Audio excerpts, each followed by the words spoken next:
Hello and welcome to Public Voice और मैं हूं आपका मेज़बान हमजा इश्तियाक। नाजरीन, आखिर कुफर टूटा खुदा खुदा करके जो पाकिस्तान में एक माहौल बना हुआ था, बहुत बड़ा सवाल था और इसके ऊपर बहुत सी चहमगोइयाँ चल रही थी। आखिरकार आज हुकूमत ने लेफ्टिनेंट जनरल आसिम मुनीर को नया आर्मी चीफ लगाने का फैसला कर लिया।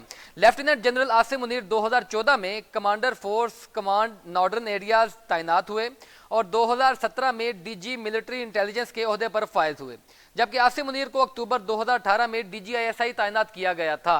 उसके बाद से जो है ये फिर गुजरांवाला कोर कमांडर रहे। उसके बाद ये फिर जो अभी मौजूद थे वहां पर जीएचक्यू में एक अहम ओहदे के ऊपर अपने फ़राइज़ अंजाम दे रहे थे। आज हुकूमत ने ये तमाम कयासाराइयाँ तोड़ दी और जो उनका फ़र्ज था वो उन्होंने बखूबी निभा दिया। समरी दस्तखत करके सदर आरिफ अलवी को भिजवा दी और कुछ ही देर में इसका बाज़ाब्ता तौर पर जो है वो नोटिफिकेशन भी हो जाएगा। ये खबरें तो सामने आ रही हैं। अब इस सब का क्या असर पड़ेगा पाकिस्तान की सियासत के ऊपर, और ये फ़ौज ने ये जो सीनियरिटी की बुनियाद के ऊपर ये जो अहम ओहदे उनके ऊपर तैनात किए हैं, इन सब के क्या असरात होंगे पाकिस्तान की सियासत के ऊपर। जो कमर जावेद बाजवा साहब थे उनकी तकरीर भी हमने कल सुनी, उसमें भी बहुत सी बातें जो उन्होंने कहीं कि फौज ए पॉलिटिकल है, सियासत नहीं करती, ना सियासत में कोई अब रोल प्ले करेगी फरवरी 2021 के बाद से, और बहुत सी मजीद उन्होंने बातें चश्मकुशा हकायक भी सामने लेकर आए। इस मौजू पर बात करने के लिए हनीफ कमर साहब तज्जियाकार हमारे साथ प्रोग्राम में मौजूद हैं। सर, बहुत शुक्रिया आपका प्रोग्राम में वक्त देने के लिए। सर, सबसे पहले तो मुझे ये बताइएगा कि ये जो इस वक्त समरी साइन करके प्राइम मिनिस्टर की जानिब से प्रेसिडेंट को भेज दी गई है, तो प्रेसिडेंट इसमें कुछ डिले करेंगे, कुछ प्रोलॉन्ग करेंगे, कुछ है इस तरह की गुंजाइश, या बिल्कुल मनो अन तस्लीम कर दी जाएंगी चीजें सारी? मेरा ख्याल है कानूनी तौर पे तो शायद अगर वो करना चाहें तो कुछ 15 दिन के लिए वो होल्ड कर सकते हैं। हम्म। ये उनके पास कानूनी इख्तियार है हम्म। और उसके ये वापस भी नजरसानी के लिए भेज सकते हैं। लेकिन जो ग्राउंड रियलिटी है उसके मुताबिक मेरा नहीं ख्याल कि वो ऐसा करेंगे। हम्म। और वैसे भी एक जो इज्तिमाई वॉइस है वो भी ये है कि उनको ये करना नहीं चाहिए।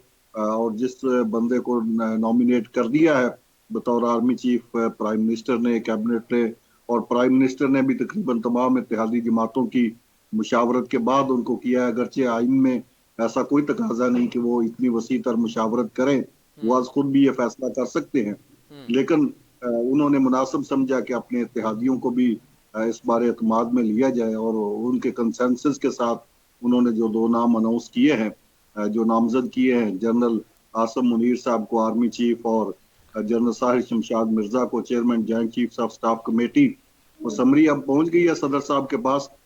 तो मेरा नहीं ख्याल कि ग्राउंड रियलिटी को देखते हुए सदर आरिफ अलवी को इतनी जो है अपना वो गैर सियासी होने का अपना सबूत देंगे, या इतना वो मेरा नहीं ख्याल कि इस मामले को किसी उलझाव में डालने की कोशिश यकीनी तौर करेंगे। पर ये उलझा कर और मामले को लटका कर भी इनको कोई पॉलिटिकल गेन तो नहीं होगा और इस सब का नुकसान ही पहुंचेगा, क्योंकि मेरे ख्याल में शायद पाकिस्तान तहरीक इंसाफ भी अब किसी किस्म का तसादुम या टकराव नहीं चाहती।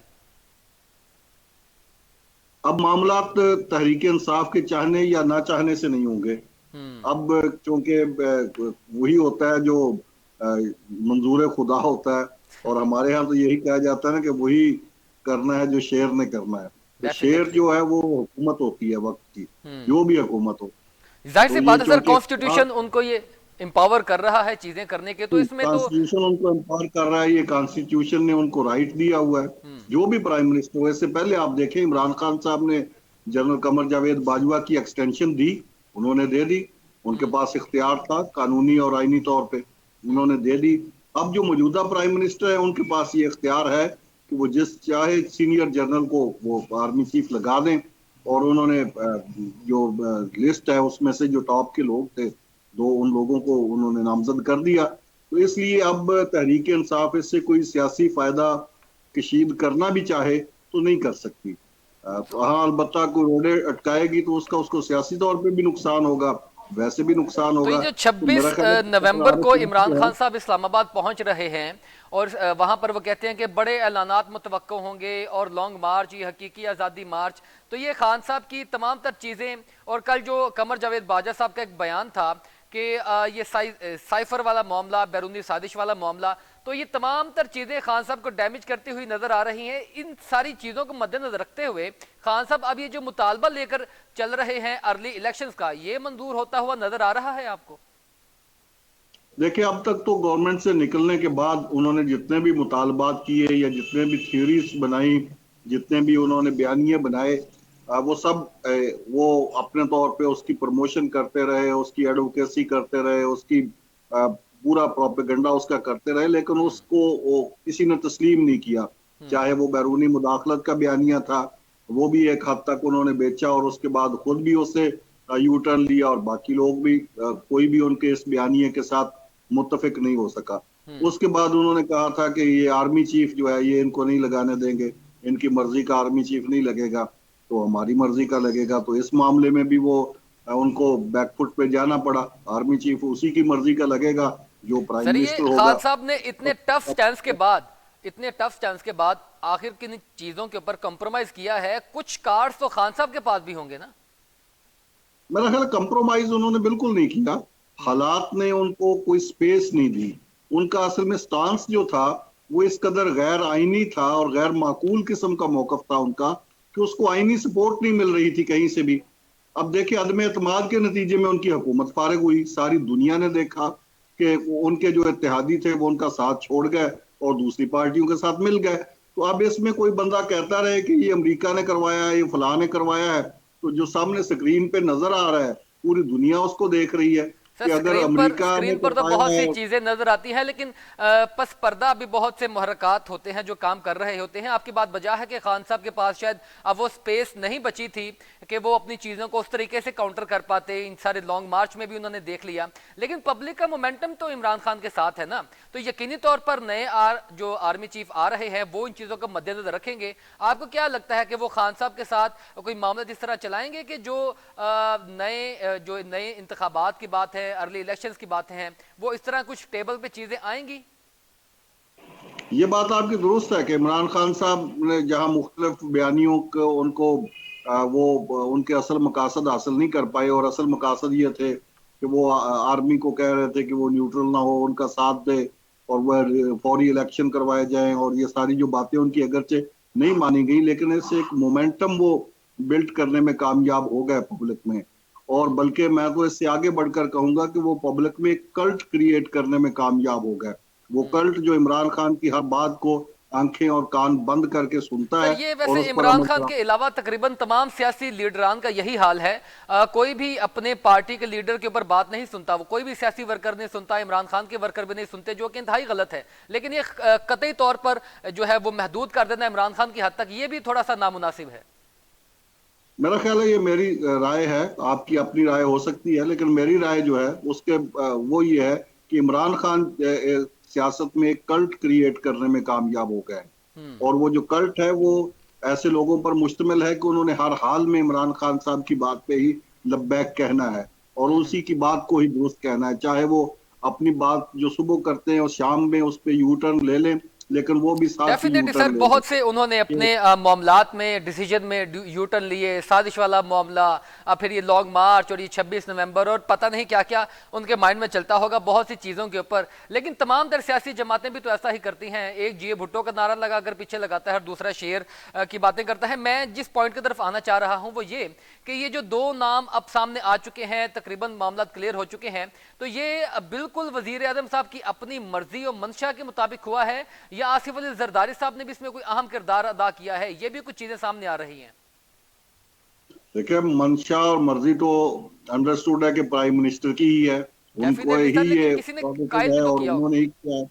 लेकिन जाहिर है उन्होंने कंसल्टेंसी की है, मुशावरत की है, वो उन्होंने अपने बड़े भाई से भी की है लंदन में, वो उन्होंने अपने तमाम पॉलिटिकल जो इत्तेहादी हैं उनके साथ भी की है। इसमें जाहिर है तमाम इत्तेहादियों ने, उनके भाई ने और पार्टी के लोगों ने सबने इनपुट दिया है। लेकिन फैसला बहरहाल एक बंदे ने ही करना था और उसका नाम है शहबाज शरीफ जो प्राइम मिनिस्टर है। फैसला उन्होंने किया तो उससे सर पहले भी जब उन्होंने फौज ने इसी बिल्कुल तरह। एपॉलिटिकल होने का फैसला कर लिया, बिल्कुल वो न्यूट्रल हैं, किसी भी सियासत की जो है एक्टिविटीज इसमें अमल दखल नहीं करेंगे, तो फिर ये इतनी ज्यादा क्योस किस बात की फैली हुई थी? ये इनको लगाना पसंदीदगी, इफ्स एंड बट्स, ये पिक एंड चूज, फिर इन चीजों में इतनी ताखीर किस बात की गई? ये फौज ने तो नहीं की, ये तो डेफिनेटली सर, हुकूमत का फौज ने नहीं फैसला की, था। सियासतदानों की बात कर रहा हूं मैं। हाँ, सियासतदानों ने की, हुकूमत ने की, और हुकूमत का ये इख्तियार था कि वो चाहे तो 2 माह पहले भी कर सकते थे, और हम्म। चाहते तो वो 28 तारीख को भी कर सकते थे। हम्म। तो इसमें तो अगर उन्होंने ताखीर की तो हम कह रहे हैं ताखीर क्यों की, अगर जल्दी कर देते तो फिर हम कहते कि जल्दी क्यों की। ये हम्म। बहरहाल एक इख्तियार था उनका, उन्होंने एक्सरसाइज किया है। और इसमें फौज के पॉलिटिकल होने का सवाल इसलिए इस मामले में नहीं बनता कि फौज का तो इसमें कोई किरदार नहीं। फौज हम्म। से तो जो नाम मांगे गए थे कि आप अपने जो मोस्ट सीनियर जर्नल हैं उनके नाम भेज दें, और ये हम्म। हुकूमत ने नाम मांगे थे, उन्होंने नाम भेज दिए। अब उन नामों में से सिलेक्शन जो है वो प्राइम मिनिस्टर ने कर दी। तो इसलिए इस मामले में फौज का पॉलिटिकल होना या ना होना, ये इस बात का सवाल नहीं कर रहा। सर, इस नाम के ऊपर सिर्फ शहबाज शरीफ साहब मुत्तफिक थे या नवाज शरीफ साहब भी अग्री थे इस नाम के ऊपर? दोनों मुत्तफिक थे, ये नवाज शरीफ साहब और शहबाज शरीफ साहब सेम एक पेज पे थे। और ये बिल्कुल इस हवाले से जो बातें होती रही कि नवाज शरीफ साहब ये चाहते हैं और शहबाज शरीफ साहब डिसएग्री करते हैं, ये एक इत्तेफाक राय पे पहुंचने से पहले आर्गुमेंट्स हुए। लेकिन ये बहरहाल नवाज शरीफ और शहबाज अच्छा शरीफ, हनीफ साहब, यानी कि हनीफ पूरे कमर साहब, मुस्लिम लीग का ये ये मुख्तसर पाकिस्तान में फैसला ही है। ऐसा क्यों होता है? जिस तरह कमर जावेद बाजा साहब ने भी कहा कि भारतीय आर्मी चीफ की जब तैनाती होनी होती है तो बिल्कुल खामोशी से हो जाती है, कोई उसके ऊपर कोई बहुत शोर गुगा नहीं होता। तो पाकिस्तान में इस चीज को, इस पॉइंट ऑफ व्यू को इतना ज्यादा क्योस में क्यों क्रिएट कर दिया जाता है? इतनी ज्यादा नजरें क्यों लग जाती हैं? मुझे जनरल बाजवा साहब की मासूमियत पे रश्क आ रहा है कि क्यों ये यहाँ पे डेफिनेटली सर। पाकिस्तान में इतना डिस्कस होता है, आर्मी चीफ का होता है, और इंडिया में नहीं होता। जनरल बाजवा साहब को मुझसे ज्यादा पता होगा कि इंडिया में कितने आर्मी चीफ हैं जिन्होंने मुंतखब हुकूमतों के तख्ते उल्टे हैं। हम्म। तो ये एजाज भी ममलकत खुदादार पाकिस्तान के हिस्से में ही आया है ना। अल्हम्दुलिल्लाह सर। यहाँ पे यहाँ पे आर्मी चीफ ने अपनी मर्जी के प्राइम मिनिस्टर लाने के लिए हुकूमतों के तख्ते उल्टे। तो फिर जब इस हद तक आर्मी चीफ का ओहदा जो है वो पॉलिटिकली एक्टिव होगा और पॉलिटिकली इंजीनियरिंग में इस्तेमाल होगा, तो फिर जाहिर है वो टॉक ऑफ द टाउन बनेगा। डेफिनेटली इसमें कोई डेफिनेटली सर। तरीके की कोई हैरत की बात नहीं। सर ये सर पाकिस्तान में एक डेफिनेटली सर, मैं बैकग्राउंड है एक यार। बड़ा जसारत करके आपसे सवाल पूछना चाहता हूं कि कुछ लोग अभी भी इस बात के ऊपर जो है वो अपनी राय रखते हैं कि क्योंकि माजी में कुछ बातें ऐसी रही हैं जो मौजूदा आर्मी चीफ जिनको सेलेक्ट किया गया है उनके साथ इमरान खान की जमात की, तो ये आगे जाकर इन चीज़ों को देखने को मिलेगा या ये महज कयासराइयां हैं, ये दफन हो जाएंगी और ये चीज़ों को बड़ा स्मूथली लेकर चला जाएगा? देखिए, एक है ख्वाहिश, एक है ग्राउंड रियलिटी। ख्वाहिश आपकी और मेरी यही है कि तमाम इदारे अपनी आईनी हदूद में रहकर काम करें और मुल्क आगे बढ़े। और जिस तरह आर्मी चीफ ने, जनरल कमर जावेद बाजवा ने ये अनाउंस किया है, और आर्मी के सर दीगर जो एतराफ सीनियर भी कर ऑफिसर्स लिया हैं और अनाउंस भी कर दिया। जी, उन्होंने जिस तरह आर्मी के दीगर ऑफिसर्स में DGISPR ने, DGISI ने भी बाकायदा अनाउंस किया है, ये वादा किया है कि आइंदा के लिए जो है फौज वो ये पॉलिटिकल होगी और वो पॉलिटिकल इंजीनियरिंग में मुलव्वस नहीं होगी। तो मैं उनके इस वादे को अभी तक दावा समझता हूँ, और इस दावे को साबित करने के लिए आगे कुछ इकदाम करने होंगे उन्होंने। वो इकदाम मुस्तकबिल में अगर हमें नजर आ जाते हैं तो हमें यकीन हो जाएगा कि वाकई फौज जो है वो ए पॉलिटिकल हो गई है और वो सियासत में मुदाखलत नहीं कर रही। लेकिन अगर वो दावे जो है वो उन पैरामीटर्स पर पूरे नहीं उतरते जो सेट होने हैं इस हवाले से, मसलन सबसे पहले जो नए आर्मी चीफ मुकर्रर हो गए हैं, ये अगर फौज को ए पॉलिटिकल रखना चाहते हैं, और तो सबसे पहले तो ISI का पॉलिटिकल सेल खत्म करना होगा। अगर ISI का पॉलिटिकल सेल जो है वो बदस्तूर काम करता रहेगा तो डेफिनेटली फिर हम डेफिनेट तो रहेगी। फौज की इस बात को दावा ही समझेंगे। उसके दावे को साबित तो सर करने के लिए अगर वो सबसे पहले पॉलिटिकल तो विंग खत्म कर दिया जाता है तो पॉलिटिकल सेल डेफिनेटली खत्म करना होगा। ये वही पॉइंट ऑफ टारगेट है जहां पर खान साहब भी जो है वो सवालिया निशान उठाते आए हैं। खान साहब तो सवालिया निशान इस हवाले से नहीं उठाते थे। खान साहब तो कहते थे कि जिस तरह आपने मुझे फैसिलिटेट करके प्राइम मिनिस्टर सर बनाया, वो एक जिस स्पेसिफिक तरह एक आपने ओहदे के हुकूमत चलाने में मेरी के मदद ऊपर जो की। बराजमान शख्स हैं उनको टारगेट करते हैं। जी, वो स्पेसिफिक जो आईएसआई में एक ओहदा है जिसको वो टारगेट करते हैं, और अगर वो विंग खत्म कर दिया जाता है तो खान साहब की तो कुछ हद तक मर्जी मंशा पूरी हो जाती है ना। ये मसला अब खान साहब का या किसी और का नहीं रहा। अब ये है कि फौज ने बतौर इदारा, फौज के बकौल, फौज की क़यादत के बकौल, बतौर इदारा अगर उसने डिसीजन ले लिया है कि वो सियासी मामला सियासतदानों पे छोड़ेगी और उसमें मुदाखलत नहीं करेगी, तो मैं अर्ज कर रहा था कि मैं उसके सर इसी हवाले से पॉइंट को फौजी लेकर क़यादत आगे को बढ़ता हूं आइंदा कि मुस्तकबिल में जिस तरह अपने इस उन्होंने कहा दावे कि को फौज साबित करने के लिए जी शवाहिद पेश करना हूं। और वो मैं शवाहिद ये हैं कि पॉलिटिकल सेल जो है आईएसआई का, उसको खत्म किया जाएगा। आइंदा इंतखाबात में इंजीनियरिंग नहीं की जाएगी किसी भी पार्टी को, चाहे ग्राउंड वो नून रियलिटीज लीग क्या है, कहती हैं? पीटीआई या पीपल्स ग्राउंड पार्टी है। रियलिटीज क्या कहती हैं? ये तो उनकी बात होगी, ग्राउंड रियलिटीज क्या कहती हैं? अच्छी उम्मीद रखनी चाहिए। अच्छा ठीक। अच्छा सर, यही इसी पॉइंट से मैं आपसे एक सवाल करना चाह रहा था कि जिस तरह उन्होंने कहा कि अब जो है फौज किसी भी सियासी अमल का हिस्सा नहीं बनेगी, और अगर बिल्कुल पार्लियामेंटेरियंस को, डेमोक्रेसी को इंडिपेंडेंट छोड़ दिया जाता है और सियासी जमातों को कहा जाता है कि अपने जोरे बाजू पर आप इलेक्शंस लड़ें और जो भी अवामी मैंडेट के साथ आए तो हुकूमत बनाए, ये बहुत अच्छी बात है। लेकिन अगर ऐसा होता है तो इन हालात में सबसे ज्यादा फायदा किस सियासी जमात को होता देख रहे हैं आप? अवाम को फायदा होगा सबसे ज्यादा। ये पाकिस्तान सियासतदानों ने बनाया था।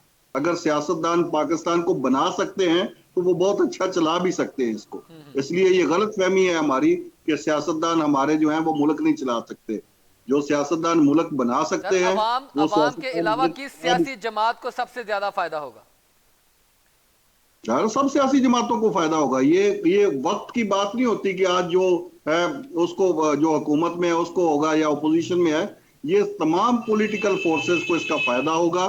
पॉलिटिकल फोर्सेस अपने पांव पे खड़े होंगी, उनको आजादी और खुद मुख्तारी के साथ अपनी पॉलिसीज बनाने सर और लेकिन एक इम्प्लीमेंट एक एक का एक मौका राब्ता मिलेगा। वो ग्राउंड रियलिटीज का भी होता है ना। तो ग्राउंड रियलिटीज में खान साहब जो हैं वो बिल्कुल यू टर्न्स लेते होंगे, बहुत सी उनके साथ नजरियात के साथ, उनकी सियासी एक्टिविटीज के साथ इख्तलाफात रखा जा सकता है, मगर जो इस वक्त जमहूरियत में जो सर गिने जाते हैं वो तो इमरान खान के साथ हैं।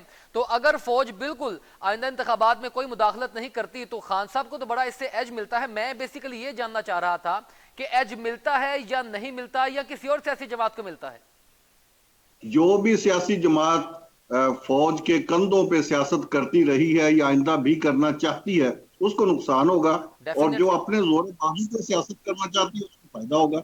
इसमें तो कोई दो राय है नहीं कि जाहिर है जो बैसाखियों पे आए सियासत में और बैसाखियों पे आके इक्तदार मिला, और जब उनसे इक्तदार छिना, बैसाखियां हटी, तो फिर वो उन्हीं को दोबारा बुला रहे हैं। तो इसका मतलब ये है कि वो उन पे डिपेंड कर रहे हैं। सर इसी तरह अगर कोई लेवल और प्लेइंग डिपेंड फील्ड करता है। बनती देख रहे हैं?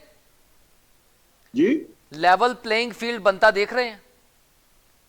अगर नहीं बनेगी तो फिर वो जो मुदाखलत वाली बातें हैं और न्यूट्रल रहने वाली बातें हैं वो फिर दावा ही होंगी। अदरवाइज तो सियासतदानों का ये मुल्क है, सियासतदानों ने सियासत करनी है, उनको सियासत करनी चाहिए, उनको सियासत के मौके मिलने चाहिए। हाँ, अगर किसी ने कोई गलत काम किया है तो उसके लिए अदालतें मौजूद हैं, कानून मौजूद है, वो कानून के कटहरे में तो उसको खड़ा होना चाहिए। नवाज तो शरीफ की वापसी भी इसी लेवल प्लेइंग फील्ड के साथ जुड़ी है। आपको लगता है वो वापस आएंगे और ये इमरान खान के लिए, नवाज शरीफ के लिए, आसिफ अली जरदारी के लिए, सबके लिए जो है वो ग्राउंड बराबर होगी और वो इलेक्शन में अवामी मैंडेट ही फैसला करेगा? किसी भी सियासतदान को गैर फिक्री, गैर सियासी तरीके से सियासी मैदान से आउट करना गलत है, ज्यादती है। ये पाकिस्तान की जमहूरियत के साथ संगीन किस्म का मजाक है, चाहे वो नवाज शरीफ हो, चाहे वो इमरान खान हो, चाहे वो कोई और सियासतदान हो।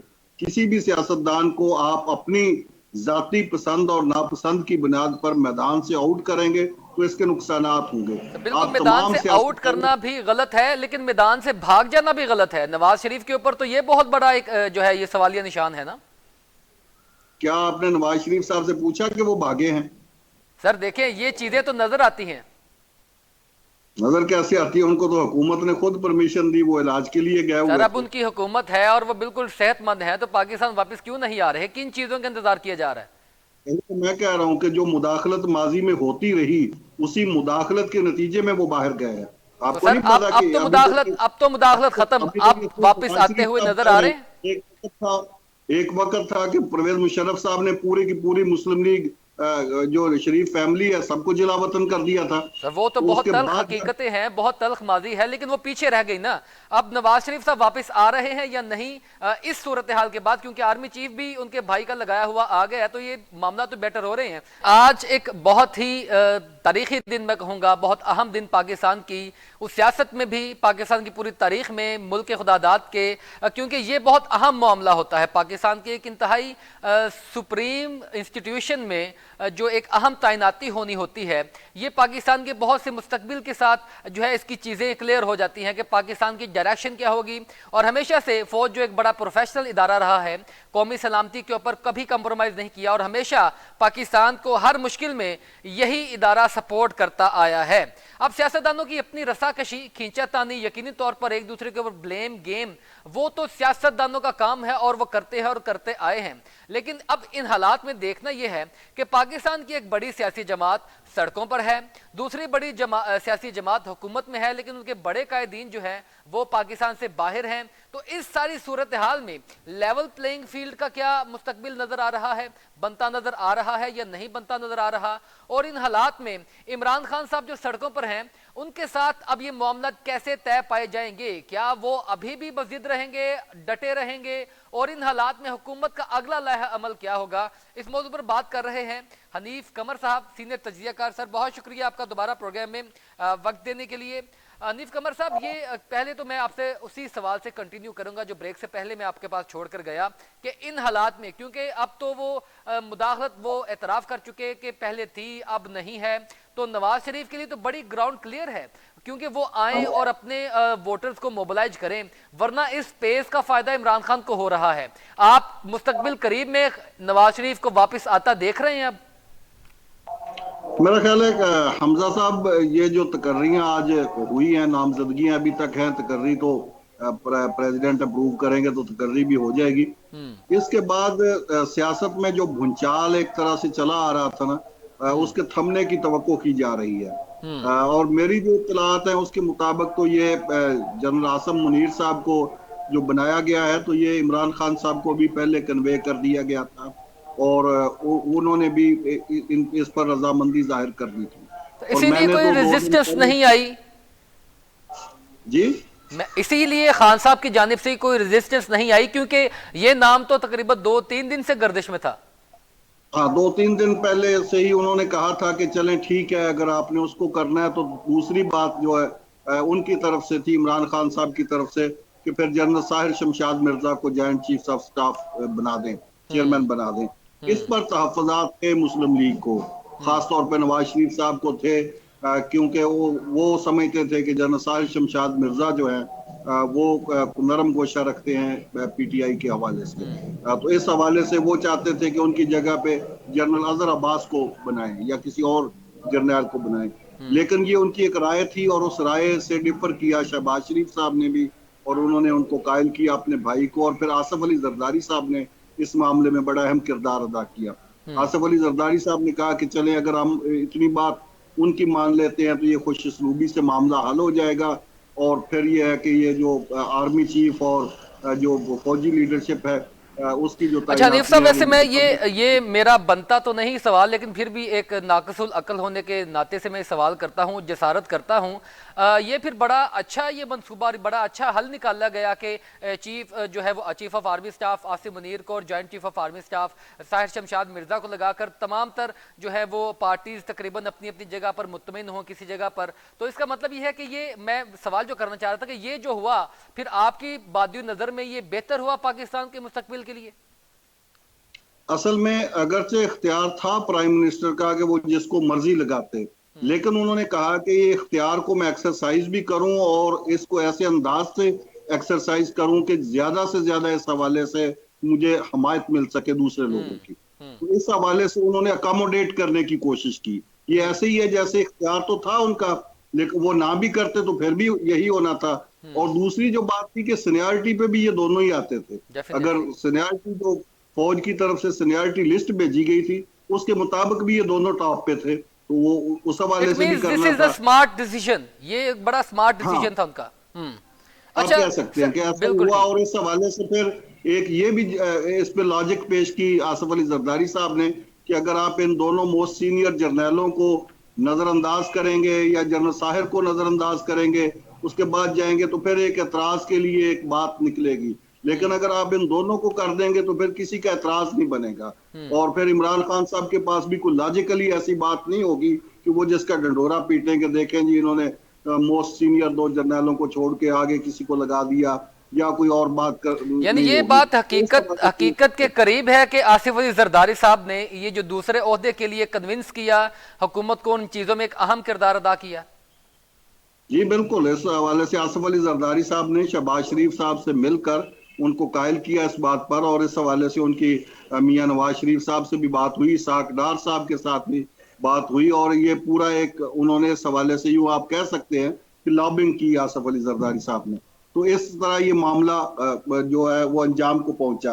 अब आते हैं इसके बाद का सिनेरियो। इसका बाद टोटल फोकस होगा हुकूमत का, एस्टेब्लिशमेंट का और तमाम स्टेक होल्डर्स का कि वो मुल्क की जो इक्तसादी सूरत हाल है उसको बेहतर कर सके। डेफिनेटली होना भी चाहिए।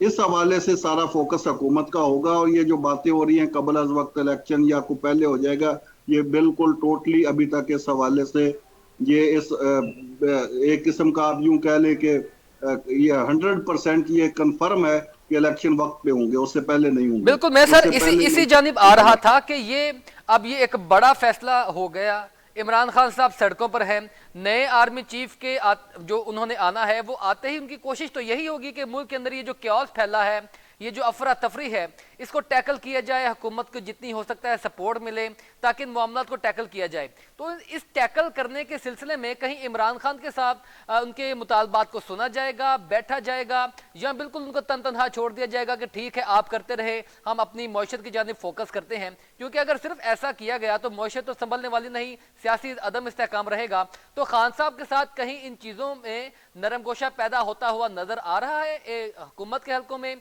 या जो नए आर्मी चीफ आएंगे? सरदस्त तो इस हवाले से कोई ब्रेक थ्रू नहीं है। अभी तो इमरान खान साहब का सिर्फ एक मुतालबा बाकी रह गया अर्ली इलेक्शन का। आर्मी चीफ वाला मसला तो हल हो गया।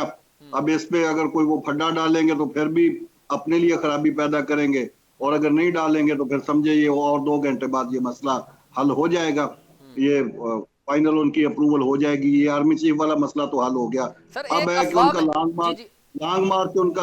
लॉन्ग मार्च उनका कब का खत्म हो चुका है। अब जलसा है, उन्होंने जो 26 तारीख को कॉल किया हुआ है पिंडी में, तो वो फौज का मसला नहीं है, वो हुकूमत का मसला है। हुकूमत अगर अमन अमान के हवाले से चाहेगी कि फौज कोई किरदार अदा करे, अगर अमन अमान की सूरत हाल बिगड़ती है तो उसको कंट्रोल करने के लिए फौज को वो तलब कर सकते हैं, अदरवाइज उसकी जरूरत नहीं पड़ेगी। अगर पुरअमन रहते हैं मुजाहिरीन तो वो जलसा करेंगे, सर अगर मामला बिगड़ते हैं वहां पर जाकर हुकूमत का इमरान खान के जो शुरका के साथ लॉन्ग मार्च के साथ कोई तसादम होता है, तो इन बिटवीन फौज कोई अपना जो है वो मिडल मैन का किरदार अदा करेगी, कोई मीडियम का किरदार अदा करेगी? मेरा ख्याल है ना ऐसा माहौल है, ना ऐसी जरूरत है, और ना ही खान साहब इस तरह करेंगे। वो जो मोमेंटम था उनके लॉन्ग मार्च का वो टूट चुका है। अब उन्हें नए सिरे से लोगों को इकट्ठे करके एक जलसा करना है, और वो कुछ इशारे भी दे चुके हैं कि वो आइंदा के लिए मजीद जलसों का ऐलान करेंगे। तो वो जलसे करते रहे अपनी, वो उन्होंने कहा कि ये हमारी इलेक्शन कैंपेन है, तो वो इलेक्शन कैंपेन चलाते रहे। 8-9 माह बाकी हैं इलेक्शन में, तो उस वक्त तक वो करते रहेंगे, जलसों का वो शेड्यूल दे देंगे। तो किन चीजों के ऊपर, क्योंकि आखिर इमरान खान ने भी वापस आना है, अपनी पब्लिक को भी जवाब देना है, तो फेस सेविंग किस तरीके से लेंगे? क्योंकि खान साहब का एक अर्ली इलेक्शन का मुतालबा है, दूसरा इलेक्शन इस्लाहात का मामला था, एक इलेक्शन कमिश्नर का मामला था। तो आपको लगता है कि जल्द इंतखाबात वाली बात को छोड़कर बाकी चीजें कुछ उनके साथ को टेबल पर बैठ के सेटल की जाएंगी, और इमरान खान को भी थोड़ा सा जो है वो सेव पैसेज एक फेस सेविंग के तौर पर मिलेगा, और फिर वो मामला चलते रहेंगे?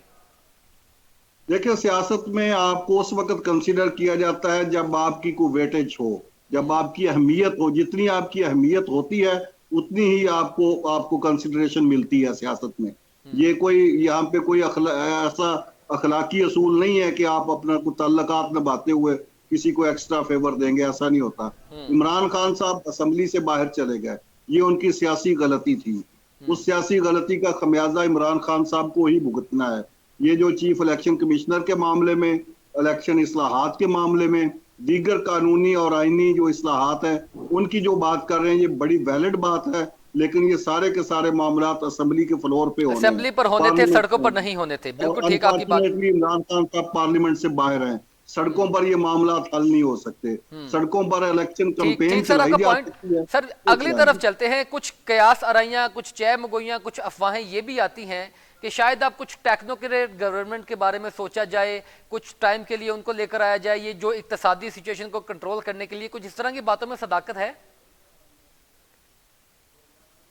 अब पहले वसी कौमी हुकूमत की बात की जाती थी, तो इस जी। वक्त तो ऑलमोस्ट कौमी हुकूमत ही है मरकज में।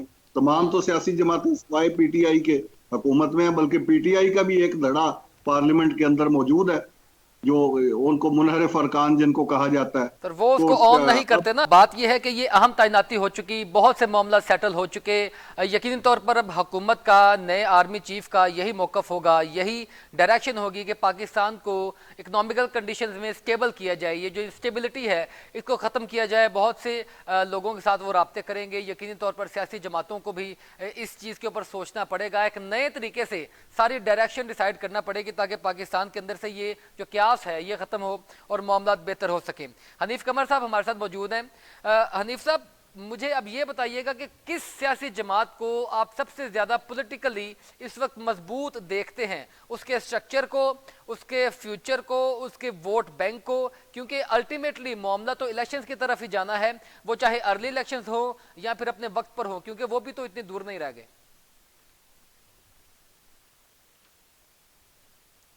हैं जो उनके सामने है, इसमें आप किसी पार्टी को नहीं कह सकते कि वो चैलेंज फ्री है इस वक्त। इस वक्त जो हुकूमत में शामिल जमाते हैं उनको भी बड़े चैलेंजेस का सामना है, और सबसे बड़ा चैलेंज उनके सामने है पब्लिक की रिलीफ, खास तौर पर महंगाई के मामले में। पेट्रोल की कीमतें, गैस की कीमतें, बिजली की कीमतें, जिसने लोगों की चीखें निकाल दी हैं, और वो बिल्कुल इस हवाले से जीरो टॉलरेंस पे पब्लिक पहुंच चुके हैं। तो हुकूमत में शामिल जितनी भी जमातें हैं, नून लीग है, पीपल्स पार्टी है, मौलाना फजल रहमान साहब की जमात है, एएनपी या दूसरी जो इलाकाई जमातें हैं, ये सब के लिए अपने अपने लेवल पे एक बड़ा चैलेंज है। अगर इन्होंने आने वाले 7-8 माह में कोई बड़ी डिलीवरी ना की, तो इलेक्शन में पब्लिक इनको बिल्कुल उसी तरह का जवाब देगी जिसका ये डिजर्व करते हैं। जिस तरह बाई दूसरी इलेक्शंस में साइड हुआ पे इनके साथ, जी जिस तरह बाई इलेक्शंस में हुआ इनके साथ। हाँ बिल्कुल, आपने देखा कि बाई इलेक्शन में हुकूमत होने के बावजूद मुस्लिम लीग नून ऑलमोस्ट सारी सीटें जो है हार गई, और जो ऑपोजिशन है पीटीआई है वो जीत गई। अब अच्छा दूसरी हनीफ। साइड पे ये हुकूमत में शामिल जमातों के लिए चैलेंज था। अब तहरीक इंसाफ के लिए भी एक चैलेंज है। तहरीक इंसाफ ने हुकूमत से निकलने के बाद पॉपुलैरिटी गेन की है, और बहुत बड़ी पॉपुलैरिटी उसने गेन की है। हालांकि ये वही तहरीक इंसाफ थी जब इस हुकूमत में थी, और इसके आखिरी दिन थे हुकूमत बहुत में, बुरा तो ग्राफ था। लोग इसको इसी तरह बददुआएं दे रहे थे जिस तरह इस वक्त इस हुकूमत को दे रहे हैं। डेफिनेटली। सेम इसी तरह की पोजीशन थी, बल्कि इससे भी ज्यादा खराब थी तहरीक इंसाफ की पोजीशन। खुद तहरीक इंसाफ के अरकान असेंबली जो है वो हमसे मिलते थे और कहते थे कि हम कैसे मुंह दिखाएंगे अपने हल्के बहुत के सी लोगों को, नाराजगियां थी, और हमें ये अदम समझ नहीं एतमाद आ भी रही उसी का कौन सी नतीजा बात। थी ना। जी, आदम एतमाद भी उसी माहौल में आई। अब जब वो हुकूमत से निकले तो उन्होंने एक बयानिया क्रिएट किया, वो सच्चा था झूठा था उसके क्या चीजें हैं वो एक तरफ और वो रखते हुए बातें अब वो पीछे पीछे बयानिया रह गई। पब्लिक में पॉपुलर हुआ। हम्म। पब्लिक में पॉपुलर हुआ, और उस पॉपुलैरिटी के मुजाहरे हमने देखे मुख्तलिफ इमरान खान साहब के जलसों में, उनके ये लॉन्ग तो मार्च सर में और मौजूदा रैलियों में। चैलेंज क्या होगा? अब इनके लिए ये चैलेंज है कि वो कैसे इंटैक्ट रख पाएंगे आने वाले इलेक्शन तक अपनी अपनी इस पब्लिक को। पॉपुलैरिटी को, पब्लिक को। ये जो डेफिनेटली। उनके साथ लोग हैं, ये उनको ऐसे फैसले करने होंगे कि वो अपने हामियों को, अपने वोटर सपोर्टर को मुतमिन रख सके, और उनको ये साबित कर सके कि वो अपने मौकफ पे भी रहे हैं। उन्होंने यू टर्न भी नहीं लिए, उन्होंने जो कुछ किया है उसका फायदा होगा उन्होंने, और उन्होंने हक और सच बकौल उनके जो उन्होंने तय किया हुआ है उसी डेफिनेटली पर सर, अमल ये कर अभी रहे हैं। एक बड़ा यकीनी तौर मुश्किल पर इमरान सफर है। खान के लिए कदरे मुश्किल होगा, क्योंकि वो आखिरी अपना जी तुर का बिल्कुल पत्ता मुश्किल होगा, लॉन्ग मार्च भी खेल बिल्कुल चुके। पब्लिक को बिल्कुल इंगेज मुश्किल रखने के लिए होगा, जो जो लेकिन अपने टैक्टिक्स हो सकते थे वो उन्होंने किए। अब उनके पास मजीद क्या रहेगा पब्लिक को अपनी तरफ चाम बनाकर रखने के लिए? वाकई एक मुश्किल टास्क होगा। उनको सबसे ज्यादा जो फायदा होगा वो मौजूदा हुकूमत की नाकामियों से होगा। उसी चीज को मौजूदा कैश हुकूमत करवाएंगे। जितनी नाकाम होगी उसका उनको फायदा होगा, और उसी को वो हाईलाइट करते रहेंगे। उनकी सियासत का एक स्टाइल है कि वो सियासत में ये खास ब्लेम गेम तौर के पर जरिए फायदा उठाएंगे। वो प्राइम मिनिस्टर भी बने तो उस वक्त भी वो ब्लेम गेम बजाय में इसके रहेगी। कि वो बताते अच्छा कि अनीफ मैं साहब, क्या कर क्योंकि रहा हूँ, मुख्तसिर वो यही मुख्तसिर वक्त है कहते रहे सर, कि दूसरे क्या कर। सर मुख्तसिर वक्त है, मैं आपसे जाते हुए ये सवाल करूंगा कि अब जो कि ये एक बड़ा मामला तय हो गया, ये चीज़ें अब क्लियर हो जाएंगी। इमरान खान साहब भी जो है वो कुछ सॉफ्ट इमेज बनाने की कोशिश कर रहे हैं, लगता है कि मामला सॉर्ट आउट हो जाएंगे, बहुत अच्छी बात है। अल्टीमेटली पाकिस्तान की इकोनॉमिकल कंडीशंस को बेहतर करना है, तो आर्मी चीफ के नई तैनाती के बाद मौजूदा हुकूमत एक बड़े फैसले करने की पोजीशन में आ चुकी है। और दूसरा ये कि मोहम्मद बिन सलमान ने हाल ही में हमारे यहाँ पर जो दौरा करना था उसको पोस्टपोन किया। सऊदी अरेबिया की जानिब से हमें बड़ी तवक्कुआत थी, चाइना की जानिब से बहुत तवक्कुआत है कि उनकी तरफ से हमें रिलीफ मिलेगा तो हम IMF की जो किस्तें हैं वो अदा करेंगे और मजीद जो है वो इकोनॉमिकल कंडीशंस अपनी बेहतर कर सकेंगे। अब इन हालात में इंटरनेशनली तौर पर पाकिस्तान को कुछ स्टेबल समझा जाएगा या नहीं? मेरा ख्याल है कि मैं उन लोगों में से हूं जो इस बात पे फर्म बिलीव रखते हैं कि पाकिस्तान के इक्तसादी समेत तमाम मसाइल की जो जड़ है वो पॉलिटिकल इंस्टेबिलिटी है, सियासी अदम इस्तेहकाम है। डेफिनेटली। सियासी अदम इस्तेहकाम की वजह से ही सारे मसाइल क्रिएट होते हैं। और सियासी अदम इस्तेहकाम में ये जो मौजूदा सिनेरियो चल रहा था इसका एक बड़ा रोल था। अब अगर पॉलिटिकल इस्तेहकाम आ जाता है, ये फौजी लीडरशिप की तकर्रियां हो जाती हैं और हुकूमत को अपने मामलात पे फोकस करने का मौका मिल जाता है, तो दुनिया भी ये चीजें देख रही होगी। दुनिया भी फिर एतमाद करेगी, मुल्क का और बैरून मुल्क का दोनों का इन्वेस्टर इस पे एतमाद करेगा। अब लोग पाकिस्तान में गुज़श्ता 2-3 माह की जो बेयकीनी की सूरत हाल थी उसको देखकर कौन बेवकूफ है जो यहाँ पे सरमायाकारी करेगा। खुद पाकिस्तानी सरमायाकारी नहीं कर रहे थे तो बैरून मुल्क से कौन करता। तो अब यानी जब कि ये वो यकीन हो कुछ जाएगा कि पोजीशन, कुछ सूरत इलेक्शन हाल होंगे, बेहतर होगी।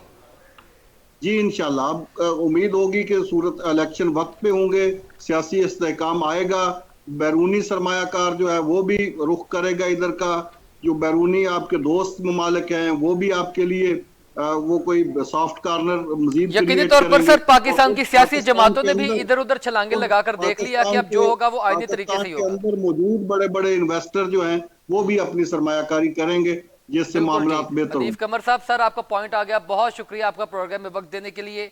तजियाकार हनीफ कमर साहब हमारे साथ मौजूद थे, बड़ी ओपन बातें, बड़ी डिटेल में उनके साथ गुफ्तगू हुई और बहुत सी ऐसी चीज़ें सामने आई यकीनी तौर पर जो पाकिस्तान की बेहतरी की इलामात नज़र आ रही हैं।